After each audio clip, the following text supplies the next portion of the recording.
Didn't do anything. This conference will now be recorded. It's the funniest sound you've ever heard in your life. Okay. Thanks, Aaron.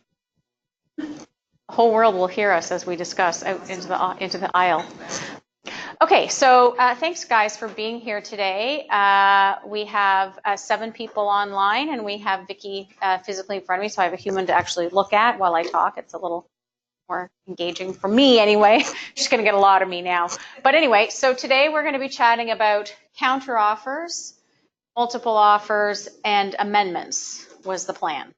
And the reason that we wanted to do this class is because there are certain elements of each of these forms or each of these situations, I guess, because it's not really about the form, that are confusing and are complicated and are causing some anxiety and some stress amongst industry members, peer-to-peer, brokerage to brokerage. So let's start with counteroffer. Let's get that one out of the way because it's probably the easiest. Well, I think it's the easiest. You may not agree with me. Now, I've done a counteroffer class before, and some of you will have heard that as well. So this may be a refresh for some of you, and it may be new. So the first question that I have for people is that I want to know when a counteroffer is due to be provided back to the buyer. Who can tell me that? Anybody? Vicki's. So hang on. Sorry, Vicki, because they won't hear you. So you have a certain amount of time to say yes or no to the offer, to accept the offer, but a counteroffer can come at any point. As can a rejection. Yes. Yeah. So the counteroffer can be done at any time. It could be days later. Now, please be advised, if you do not respond to a buyer in a timely fashion, they're only going to hang around for so long. So I'm not suggesting that you have to counter by the time that you have to accept, but I am advising you that you must communicate with the buyer's agent by the time they're expecting an acceptance. More agents understand this now. I've been teaching this for almost 2 years. It's a really weird concept for some people to get a hold of.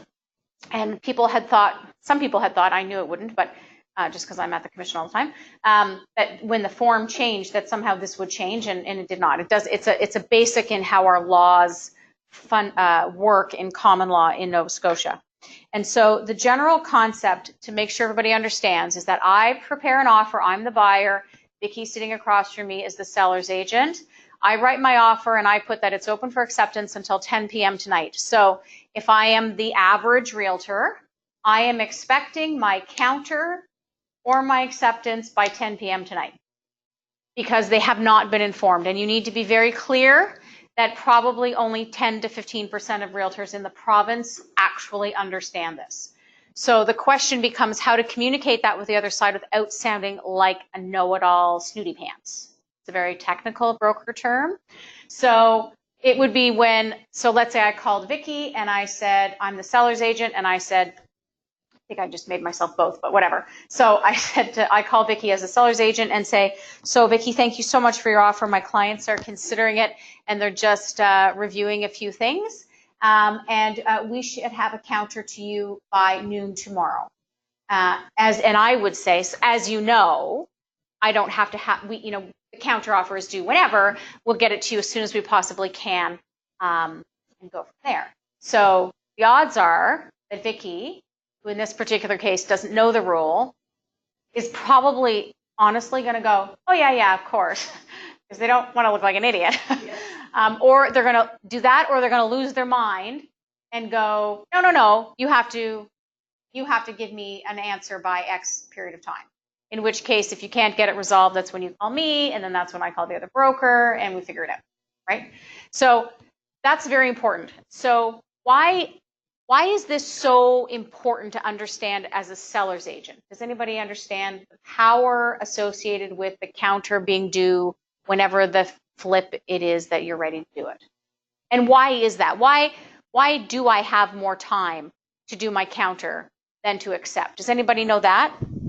If you're online, you can jump in and we will listen to your lovely echoey voice. Nobody? Am I actually, you guys can hear me, right? I'm not just talking to myself.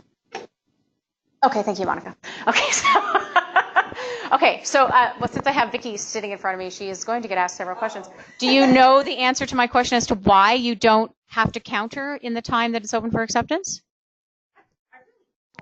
I mean, I've never really thought about it. I think it's good for the seller to have some time to think about it and decide what they want to, what they'd like to counter at. Gives them a little more breathing room, and I guess they could have other offers come in as well.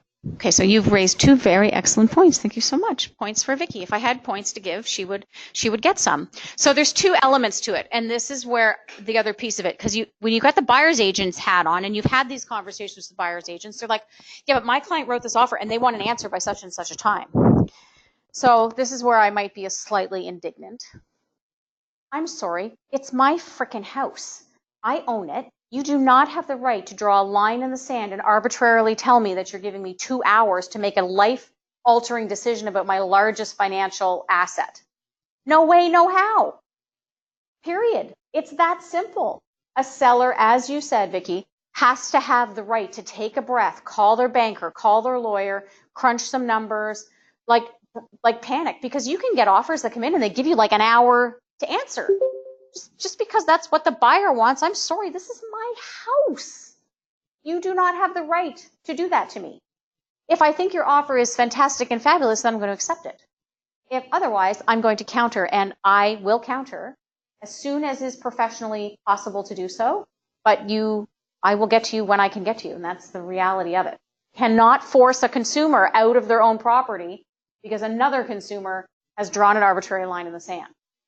Period. So the other point that Vicki brought up was the conversation about multiple offers. So this is where you add a whole other complicated element to counter offers. Because when you receive an offer, if you do not accept it and you counter it, a counter is in effect a new offer back, to the buyer, sort of that way. And you cannot counter a counter.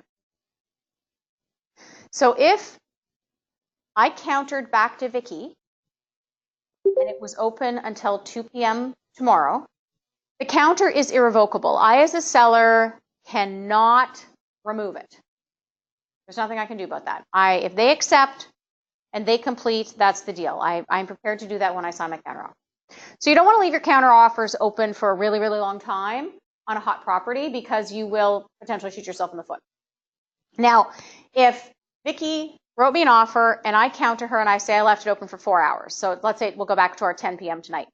And in the meantime, Mary from ABC Real Estate says, well, I would like to put in an offer. And I say, well, I already just presented one. We're in the counteroffer stage.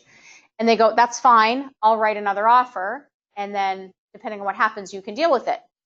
This is where people get muddled because it's not a multiple offer at that point because it came in after. And if the other person accepted your counter, then you would have to negotiate the second offer as a backup offer. Okay? Clear like mud for everybody? So, but if Vicki starts finagling with me, texting me, emailing me, calling me, well, what about this number? What about that number? If I know I have another offer potentially coming and I would like to create competition, your correct answer, regardless of whether there's another offer coming, by the way, is to say, I need you to reject my offer and prepare a new offer because we can't counter a counter and I will not negotiate verbally. Why? Because that is a violation of our law and you will get into gigantic trouble if you get caught and it doesn't go well. People do it and the consequences are really bad when it doesn't go well. So if I said that to Vicki, if she then writes me a new offer, I have another one coming in, at that point I'd be advising her she's in competition. Okay. Now, in the meantime, if I received an offer and I haven't countered yet, then we run into the multiple offer stage. So we're going to talk about that in a minute when we switch back over to multiple offers because it is tied to counter offers in a way because you can actually start a multiple offer in the middle of already having received an offer. So let's go back to counters just to make sure we keep it clear. So your counter offer is in itself a new offer. And you are technically not supposed to scratch things out on counteroffers and initial them. Why is that? Like, tell me why. Somebody tell me why. Vicki knows the answer. She's got her eyes grinning here at me. But I want to see if someone else online knows why you're supposed to write a clean new offer other than that's the rule. Because the consequences are what I want you to understand. Why should we be writing a new offer instead of verbally negotiating the $2,000 back and forth and getting initials? Who can tell me? Online. I'm going to online, please. I'd like an answer from somebody. One of you got to know this. Any thoughts? Anybody?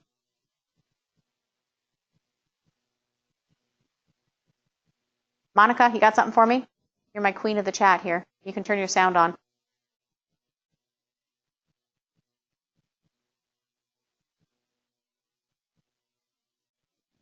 No. Okay, so the reason why, judging by the basic silence that I have on the online call right now, the reason why you can't do that other than I told you so, which is technically okay with me, but may not give you any comfort or any ability to discuss it with your seller to explain why you can't just do it that way, or with your buyer as to why you're not doing it that way.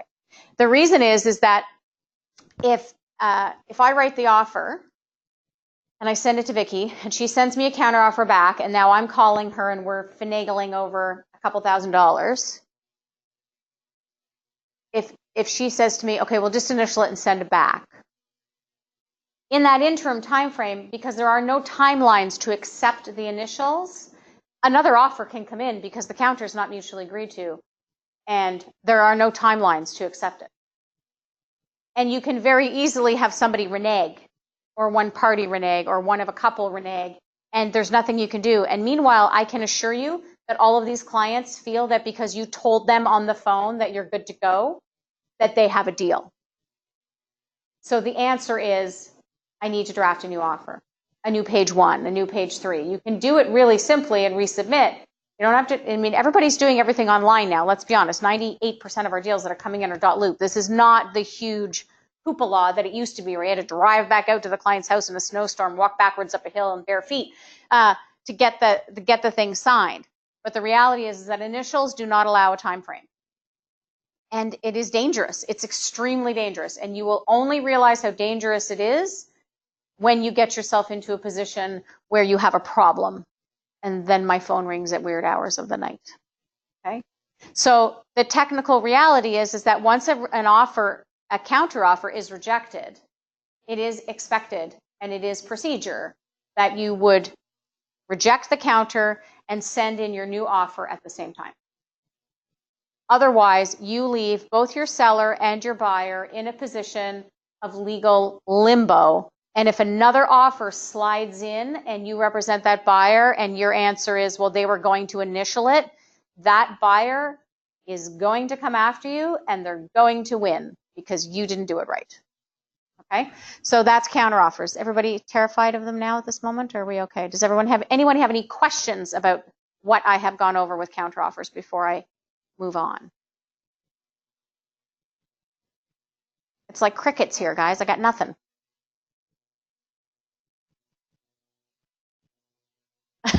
Okay, well, hearing nothing, I'm going to move on. So let's connect this now to multiple offers. So multiple offers are, they're a confusing thing for a lot of people. And when you get a multiple offer, it used to be the perception, and I've taught it this way in the past because that's what we were all taught, or we thought we were taught, which was that you presented your multiple offers at exactly the same time, and that they had to come in at the same time in order to be a multiple offer. And then you couldn't, they might come in within an hour of each other, but you had to present them at exactly the same moment to the seller, or else you weren't in multiples. That is no longer the case. It's not that it's no longer the case, it's now we've clarified it. It always was the right way, but so I could, as a buyer, submit my offer to Vicki, the seller's agent, and I've left it open until 9 p.m. It's currently 2:20, and at 5 p.m. she calls me and says, I have another offer. I'm now in competition. The seller may have already seen my offer. It doesn't matter. They just haven't responded to me. So that's fine. I could have rejected, she could have rejected another counteroffer, knows I'm interested, put out calls, and then someone else comes to the table and start a fight. So it's very important. If we go back to the whole timing on this, I'm just going to add, one more thing back to counteroffers. When you're working with a buyer, I very highly recommend that you educate your buyer that the time frame that you've put on your offer is for acceptance and that you may receive the counteroffer later. Because if not, you also phone me at 10 o'clock at night to say that my buyer has lost their mind because they are waiting for an answer from the seller's agent and it's 10:01 and they're not answering you. They don't have to answer you unless they're accepting.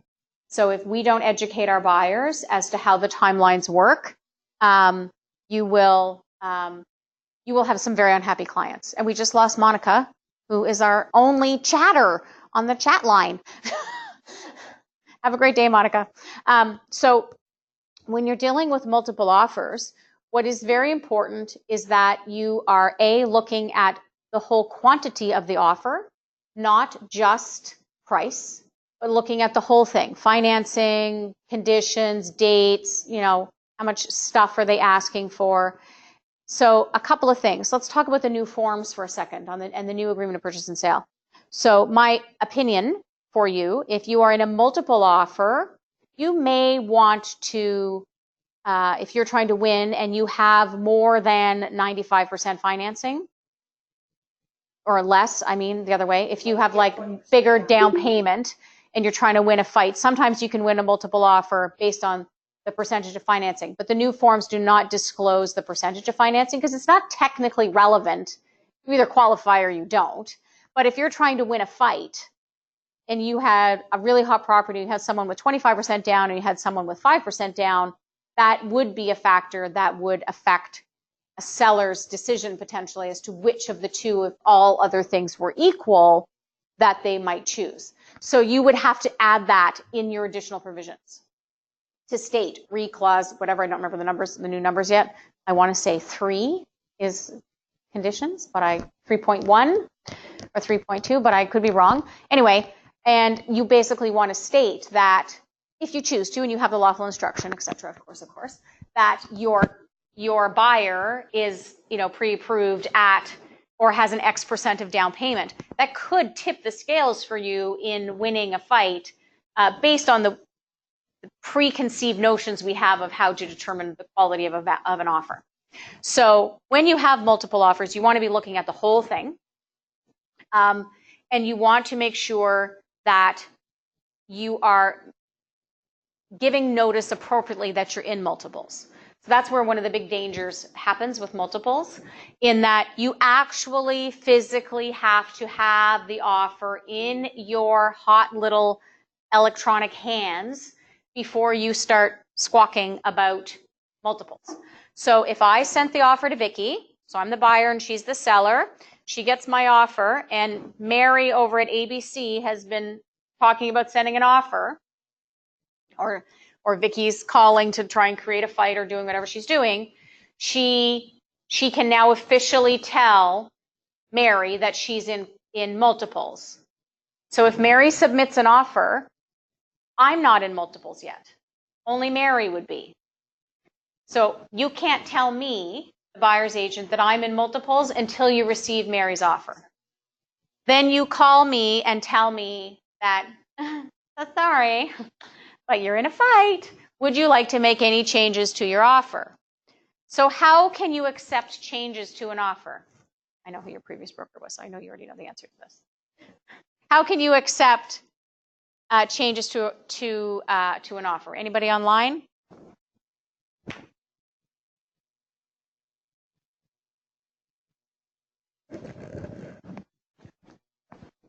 New offer from Patricia.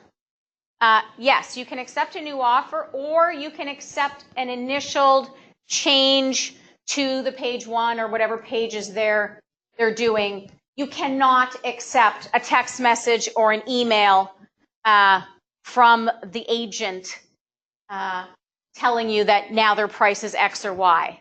Because again, if we go back to what we just said about counter offers, nothing's signed. So if you kicked out party 2 and accepted party 1, and then they renege on this text message that you got from their agent, you have a big problem. So you need them to resubmit whatever pages are changed. It could be an entirely new offer. It could be whatever. So you could also end up with 2, 3, 4, 5, 6, 7 offers depending on the property. Okay? This is where people's brains start to get a little muddled. So let's go back to the timing of the counter offer and talk about multiple offers. So we're going to switch gears here for a second. So I'm the seller's agent. We're switching gears here for a second. Vicki, work with me.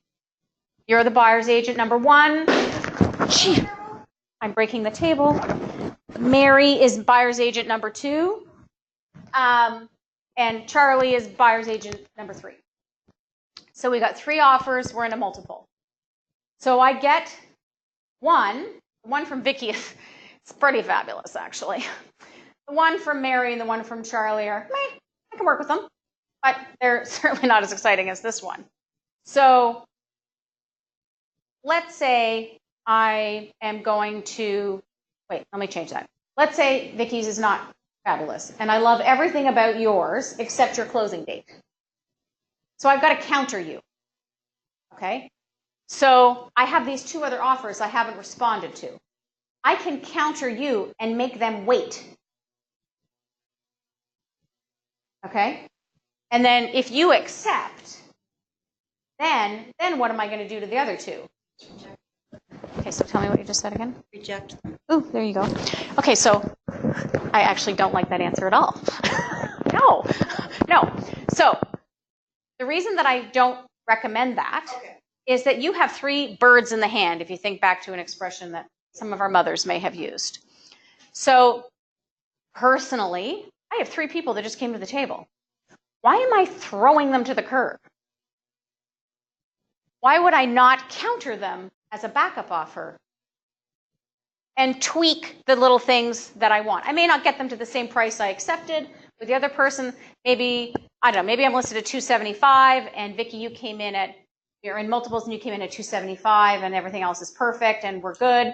And Charlie came in at $272 and Mary came in at $273.5. I may not up their price because they're backups. If I lose you in 2 weeks when your conditions are done, I'm not going to get $275 again. I'm going to be happy to get $273.5. So I would probably counter Mary as a backup offer. Maybe I have to change, and I have to push all her condition dates to be after yours and do that. And then personally, I would counter Charlie as a backup to the backup. And I would have them stacked 3 deep. So if anybody asks me for a light bulb, I've got more offers for my client instead of having to go back to market and hoping somebody else will come along. This summer, that they rejected us out of hand in multiples, and then the house fell on financing, and my people had moved on. Well, that's it. And as a seller's agent, my job is to advocate for my seller. Why shouldn't I tie a couple people to the house who really want the house and have my client sitting in a position where we are totally in the driver's seat? It's just a recommendation. You can do what you want. But the instinct is to just reject. Why do I need to reject? And you don't need to worry about the timing on your multiples because I can counter when I'm going to counter. So I could say to the other agents, we're evaluating a few things and making some decisions. We may not have an answer to you until tomorrow noon because in the meantime, I'm negotiating the other offers in the middle. I have to act in good faith and I have to be communicating and not leaving poor consumers, flapping in the wind, wondering what's going on. You want to make your time frames really tight when you do that. If I'm going to counter you on something, then I'm going to make your counteroffer time really, really tight because I'm in a multiple. I also might accept your offer and just instantly counter Mary as a backup. Typically, I would call them first and say, just so you know, I'm so sorry you didn't win. However, our clients were very, very thrilled that you had presented an offer, and we'd actually like to counter you as a backup offer. Would your clients be interested? And then you're having and they're like, oh wow, like that's wonderful. Thank you so much for considering. And they might say, no, we can't wait. We're on a house hunting trip. We can't do it. That's fine. But instead of just throwing it in the garbage, I just don't understand that concept. I don't know how many times I've called to show a property and they've said, yeah, well, we just accepted an offer. And I'm like, yeah, okay, I'm prepared to write a backup. And they're like, yeah, they're not interested in that. And I'm thinking, you did not advise your sellers. There's no way that a seller is saying, no, I don't want multiple people stacked up with offers with the best terms possible behind the first one if it was explained to them. There's no way. So multiple offers, your timing is complicated. You can do backup offers. You can create backup offers as the seller's agent. What I often recommend if you have never been in a multiple offer situation before is when it happens to you is to pick up the phone and call one of your broker team, whoever's on call, and we will walk you through it because the wording is very specific, how to plan out if you do backup offers, how do you time your condition dates? You've got to domino them all down. When is your notice? What's the wording? All of that type of thing. And you want to go through this, okay? But throwing them in the garbage, I just don't understand that. Is that Rusty? Is that Russ Manderville? Is that who that is? Yes. Welcome. So the concept behind this is to understand that when you do a counter, you can play with the timing, because if I'm countering an offer in a multiple, I have all the time in the world as long as the other party's prepared to wait. So I could counter you that I love your price, but your closing date is so insane that it doesn't work for me and you will not meet me. Then I can counter you as a backup and go on and negotiate the counter with the second offer. So understanding how counters play into multiple offers is extremely important, in my opinion. But it is also very confusing, okay? And takes your forms and your knowledge of common law, and even though we're a designated agency, but the law of the land is common law, to a different level. So if you have never been in one, please reach out and we can walk you through. We can help send you wording and massage that for you. Does anybody have any questions on multiples and counters before I move on again? And this is being recorded, that Erin will send out so that you can, oh, Pat, thanks, Pat, that you can hear again and process, because it is a lot of information. And if there is something that you have a question about, also that you're not comfortable asking in a group setting, also please don't hesitate to reach out to me one-on-one after. So let's talk about amendments. I talked a little bit about them at the sales meeting the other day, but amendments are, especially now this doesn't really matter. I think I have a couple PEI people on the phone here as well. This doesn't really matter whether you're Nova Scotia or otherwise. Pardon me. Amendments are confusing as well. And we've had some changes to our current forms here. Pardon me, that is making people think that the rules have changed, but in fact, they have not. So what you need to understand is that when you're dealing with an amendment, there's something called conditions precedent. And what that means is you're dealing with something wherein if the thing is not satisfied to the satisfaction of the various parties, they have the right to terminate. It used to be that people perceived that if I asked to change my closing date, if I spelled the name wrong, I now have to add a buyer, take away a buyer, blah, blah, blah. Any of those procedural, I'd like to ask you for the kitchen stools. Again, we joked about this at the sales meeting. I do not understand what the thing is about bar stools, but wow, they are an in-demand item. No one else is ever going to find a bar stool that's as good as the one that's in that current house at that moment. It's pretty much a thing. Anyway, moving on. Those are not condition precedent. They are not relevant to the actual functionality of a person's rights to dispose of their property or their ability to purchase the property. And asking for any of those things do not trigger notice of dissatisfaction under the terms of condition precedent. If you are asking somebody to fix the roof, you are giving notice of dissatisfaction. You do not specifically, when you took the course, it would have said you're supposed to send an email to say, this is my notice of dissatisfaction. But it would also be interpreted under law, and I've had several conversations with the commission recently about this as well because people were confused, that if you are asking someone to do something and you are attaching a financial obligation to it, by default, it is a notice of dissatisfaction, because if not, you wouldn't have asked for it. If it's not a notice of dissatisfaction, you almost have to do it the other way around and say, so Mr. Seller, I'm the buyer. your roof shingles are terrible. And I would really appreciate it if you would just do me a favor and spend $8,000 and replace all your roof shingles. And if not, then I'll buy the house anyway. Okay, well, what seller is going to actually do the roof? None. So you are giving notice of dissatisfaction. So just be careful you do not get caught in a wording loop, because there are other elements to what you're doing that are in effect notice of dissatisfaction. Okay? Does that make sense to everyone? Anyone have any questions on that piece before I move on?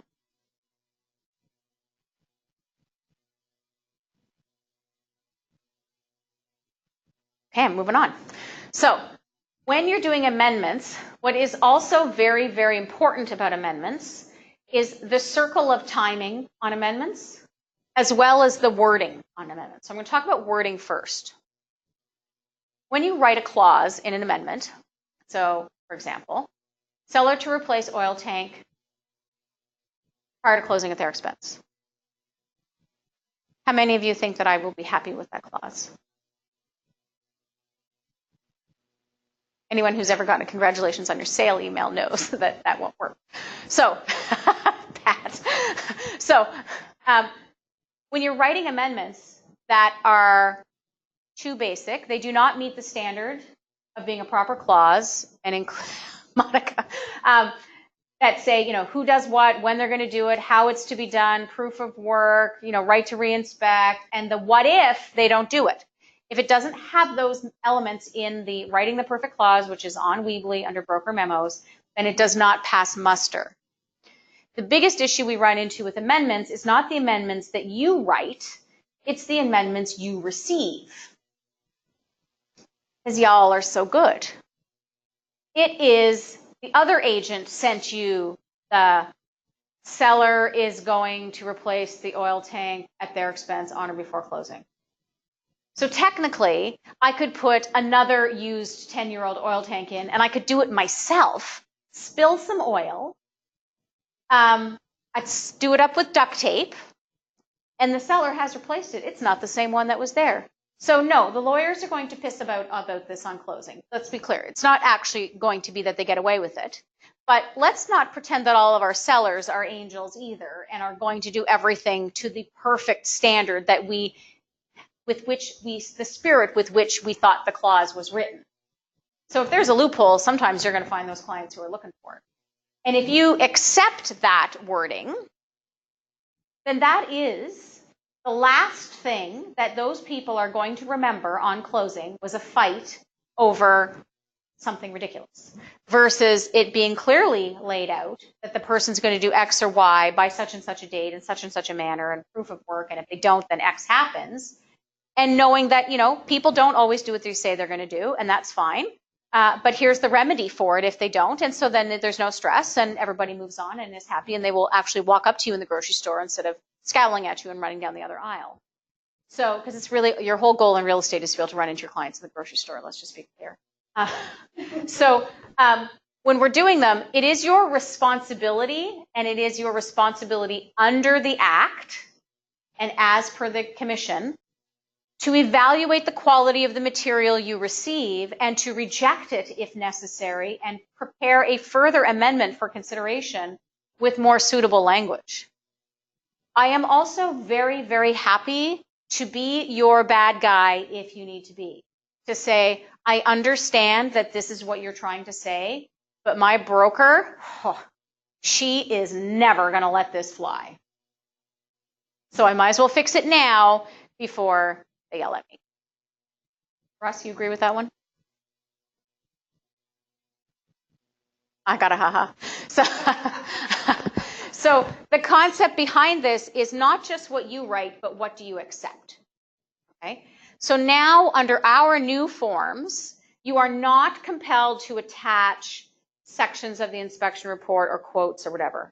So I'm going to give you my broker opinion on that, which might be slightly different than the commission's regulation. It is my opinion that if you are asking for significant funds from another party, that if you do not attach some form of proof and or quotations, that you are going to have a much more difficult time accomplishing the end goal of negotiating on behalf of your person. because you really have, they're just, you don't have any backup for it. I'm not suggesting you need the entire report. I'm just suggesting that you will make your negotiation smoother if you choose to do so. If you're going to attach things, the difference now is that you're going to have to reference them in the amendment to state, attached, please see Schedule A, the relevant sections of the inspection report pertaining to the above noted clause, something along that line, okay? With respect to quotes, if you're asking for something and your what if is, like, let's say you have a quote for, I have no idea, putting it, let's use oil tank, because, we all replaced a gazillion of them in our time. And you have a quote from whoever, Scotia Fuels or Blue Wave or Bob's Oil Tanks, I don't really care. And that's your holdback amount, as per the quote attached, including the ProTech coded lines and the blah, blah, blah, and the whatever. If you don't attach that, then you end up with lawyers with a specific amount and a quote. You end up with lawyers negotiating on your behalf of your clients when they don't actually know how much this stuff costs. And it becomes more complicated. And again, the last taste your client has on closing is they thought the what if was covered, and it turns out it wasn't. So that's very important. With respect to time frames, amendments have a time frame of which something is supposed to happen. If nothing happens in the time frame of the amendment, it didn't go away. I have no idea how many times I've received this phone call. Well, they didn't answer my inspection amendment, so does that mean that we have to buy the house? No. You've given notice of dissatisfaction, and so therefore you can prepare a further amendment, you can terminate, you can renegotiate, you can do what you want. It didn't just not happen.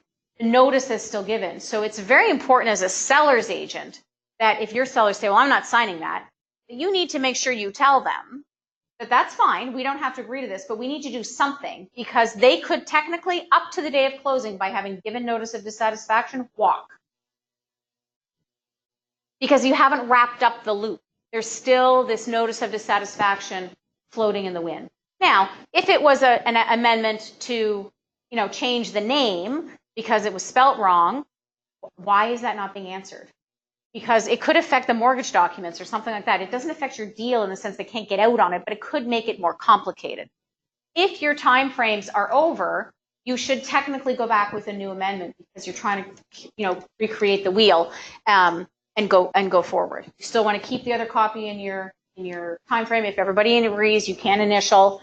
But again, the goal in life is to stop striking stuff up and initialing and changing times and that kind of thing. Okay, so please remember how significant it is with amendments to be reviewing the wording extremely carefully. I recently had a fairly complicated transaction where we had a 3-page typed amendment, was on the borderline excruciating, and this went back and forth 3 different versions of it for 4 days because the other agent was changing wording to try and make it simpler when he sent it back. And I don't mean it in a negative way, like he thought he was doing a great thing, but it opened the door to another potential interpretation of the clause that was not going to be okay. So you have to read the wording extremely carefully, especially not just in amendments, but in all these crazy schedules that brokerages are attaching now. You think you've read them all? You know what? It doesn't always say if available. It says you are to provide a location certificate. So now the next thing you know, on closing, your clients are transferring $800 out of their closing costs over to the buyer because you promised a location certificate because it didn't say if available, right?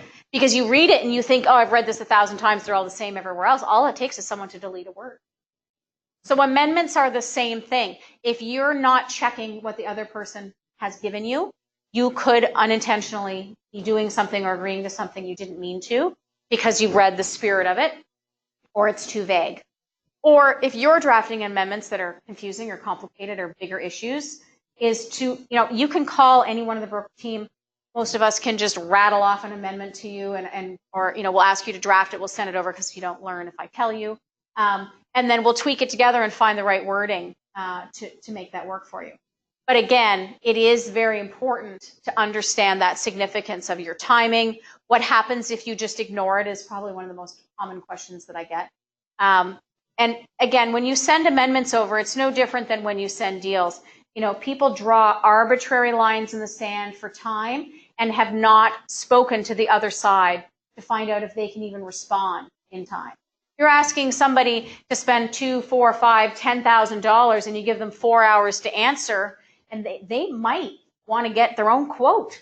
Just throwing that out there. You're not likely going to get an answer, so you might want to turn the tables and think, how would you feel receiving that amendment before you send it over? The other piece of it as well is making sure that that line of communication is kept open, and that you are initiating them properly.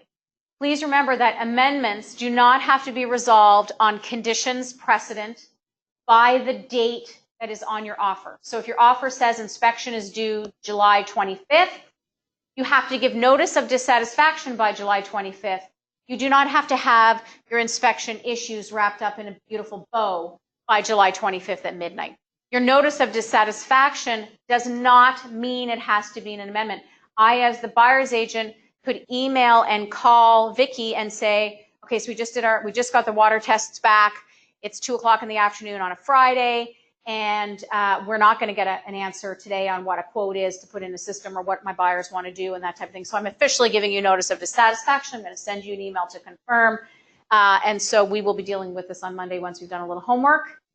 By default, I have met my requirements, and now on Monday I can draft my amendment to Vicki to deal with the coliform or whatever the heck it is that I found in the water, and we can deal with it then. You have to initiate your notice of dissatisfaction by the condition date, which does need to be done in writing, but that can be an email. It does not have to be an amendment. And if I did do it in the form of an amendment, I need to issue Vicki the amendment by midnight tonight, or on the 20th, whatever date I picked there. She doesn't have to answer me that same day. Does that help you guys a little bit? Okay. This is a lot of information. I have literally been talking for 45 minutes straight, which for me, I realize is not that difficult. But these are big, complicated, messy pieces. And this is something that we will continue to work with you on and teach you. I recommend very strongly that if you're in any situation with any of these are, in my opinion, the biggest danger mines for you in your business and in the actual transaction of where you're more likely to make a mistake and where the consequences are the largest. Okay? So if you're in any of these situations and you're unfamiliar, or you've added another party to something you don't normally do, maybe you've only done multiple offers with 2 people, never 3, and the third person's confusing you, whatever, just reach out to us and we will work with you. So we've talked about counter offers, we've talked about multiple offers as well as counter offers and tied those sort of together, and we've talked about amendments. Does anybody have any other questions, and or did you find this helpful?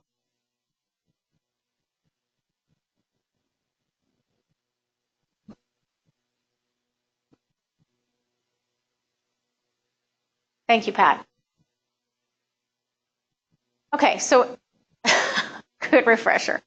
Okay, so please remember, if you do have questions about that, it's recorded. Monica, you can listen to it again once Erin puts it on wherever she puts it. I have no idea. For any pieces that you missed. But again, my message for you really is just, never hesitate to reach out. These are complicated issues, and it's not, you could have been practicing for 25 years and you still need a refresher on this because it is evolving, practices are changing, and we want you to be the most informed in the transaction, and we're perfectly okay that you might be educating the other realtor on the other side. We're okay with that, okay? And so as you go, just reach out and we'll help you through it, okay? Thanks, guys. Have a wonderful day.